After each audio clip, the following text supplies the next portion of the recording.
Dileesh agri വ്ളോഗിലേക്ക് സ്വാഗതം. ഞാൻ ഇന്ന് വന്നതെന്താ വെച്ചാൽ ഞങ്ങളെ ചേമ്പിന് ഫസ്റ്റ് ട്രിപ്പ് വളറിലാണ്. ഞങ്ങൾ കാട്ടുംപ്രദേശത്താണ് ഉണ്ടാക്കിയത്. പക്ഷെ അവിടെ ഒന്നും ഉണ്ടാക്കാത്ത മണ്ണായതുകൊണ്ട് നല്ല ഉണ്ടാവുന്നുള്ള പ്രതീക്ഷയിലാണ്. ചേമ്പിന് ഈ ടൈമിലാണ് ഇപ്പോൾ വളരുന്നത്. അത് ഞങ്ങൾ ഇടുന്നത് ലേശം ആദ്യം കോഴിവളം കുറച്ചിടും. അതിൻ്റെ അടിയിൽ ഇംഗ്ലീഷ് വളം, അതിൻ്റെ മേലെ കോഴിവളം ഇട്ടിട്ടാണ് ഞങ്ങൾ ചെയ്യുന്നത്. ഇംഗ്ലീഷ് വളം ഇടുന്നത് എന്തിനാ വെച്ചാൽ 16 ഞങ്ങൾ ഇടുന്നത്. 16 ബാക്കി കോഴിവളം ഇടുന്നത്. ഈ ഇംഗ്ലീഷ് വളം എന്തിനാണ് ഇടണമെന്ന് വെച്ചാൽ ഇതൊന്ന് ഉഷാറായിട്ട് വരാൻ വേണ്ടി ഫസ്റ്റ് വരവ് തന്നെ നല്ലപോലെ വരാൻ വേണ്ടിയിട്ടാണ് ഞങ്ങൾ ഇംഗ്ലീഷ് വളം ഇടുന്നത്. പിന്നെ ഞങ്ങൾ ഇടുന്നത് എന്താ വെച്ചാൽ നാടൻവളമായ കോഴിവളമാണ്. കോഴിവളം ഇട്ടാൽ എന്താ വെച്ചാൽ അത് നമുക്ക് വിത്തിനൊക്കെ നല്ല പിടിച്ചോളും, നല്ല കനമുള്ള വിത്തുകൾ ഉണ്ടായിക്കോളും. ഞങ്ങൾ കഴിഞ്ഞ പ്രാവശ്യം ഞങ്ങൾക്ക് ഒരു 100-200 കിലോൻ്റെ മേലെ ഞങ്ങൾ ചേമ്പ് ഇവിടെ കുറച്ച് വരട്ട് ഞങ്ങൾ വിറ്റത്. അതൊക്കെ ഞങ്ങൾ ഇങ്ങനെയാണ് ചെയ്യൽ.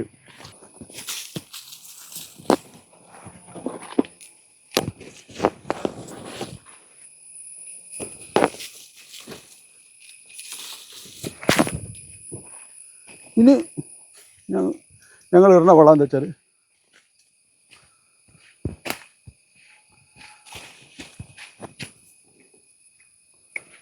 ഇതല്ലേ കോഴിവളമാണ്. കോഴിവളം ഇട്ടാൽ എന്താ വെച്ചാൽ ഇതിൻ്റെ വിത്തൊക്കെ നല്ല ഉഷാറായിട്ട് ഉണ്ടായിക്കോളും. കോഴിവളം ലേശം പഴക്കമുള്ള കോഴിവളമാണ്. അപ്പോൾ നമുക്ക് ലേശം എടുത്തിട്ടൊക്കെ ഇട്ട് കൊടുക്കുക, കുറേശ്ശെ ഇട്ട് കൊടുത്താൽ മതി. പിന്നെ അടുത്ത വളത്തിലാണ് നമ്മൾ വിത്ത് പൊട്ടുക. തട്ട പൊട്ടിച്ചാൽ വിത്ത് പൊട്ടും. ഇപ്പോൾ വെച്ചാൽ ഇതിൻ്റെ മുരട് ശക്തിയാക്കാൻ വേണ്ടിയിട്ടാണ് ഞങ്ങൾ ഈ ഇംഗ്ലീഷ് വളം ഇടുന്നത് കേട്ടോ. മുരട് ശക്തി ആയാലേ പിന്നെ വിത്ത് പൊട്ടുള്ളൂ. അപ്പോൾ എല്ലാവരും ഈ സമയത്ത് ഇത് ചെയ്യുക. ഈ സമയത്ത് ചെയ്താൽ ചേമ്പിന് ഏറ്റവും ബെസ്റ്റ് സാധനമാണ് കോഴിവളം.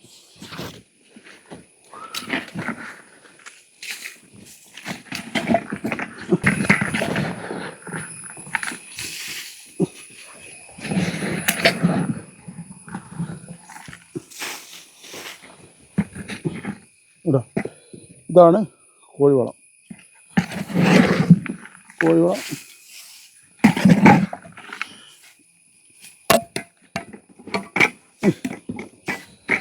ഇതിന്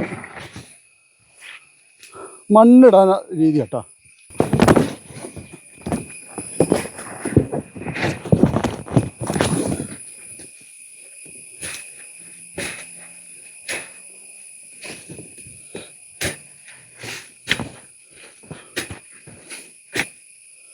മണ്ണിങ്ങനെ ഇട്ടാൽ നല്ല പുതിയ വേര് വന്നിട്ട് ഇത് നല്ല ഉഷാറായിക്കോളും.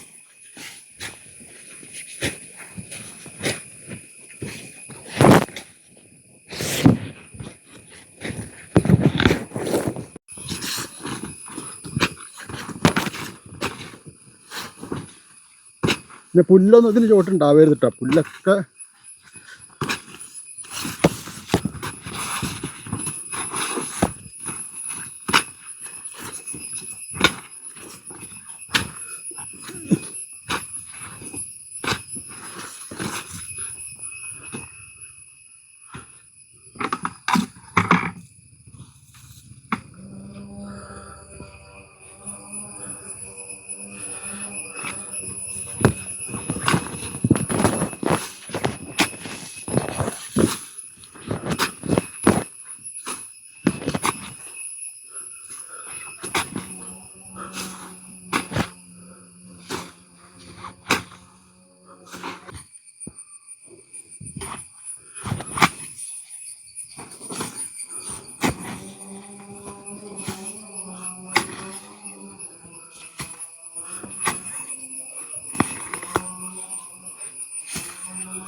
അപ്പോൾ കുറച്ചെണ്ണത്തിന് ഞാൻ പെട്ട് കാട്ടിയിട്ടുള്ളൂ, വീഡിയോക്ക് വേണ്ടിയിട്ട് മാത്രം. അപ്പോൾ എൻ്റെ ഈ പോസ്റ്റ് നിങ്ങൾ ഇഷ്ടപ്പെട്ട ലൈക്ക് ചെയ്യണം, അഭിപ്രായങ്ങൾ എഴുതണം, ഷെയർ ചെയ്യണം.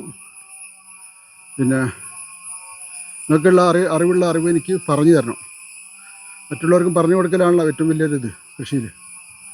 അപ്പോൾ ഇന്നത്തെ വീഡിയോ ഇതോടുകൂടി കഴിയാണ്. ഇനി അടുത്ത വീഡിയോയിൽ കാണാം.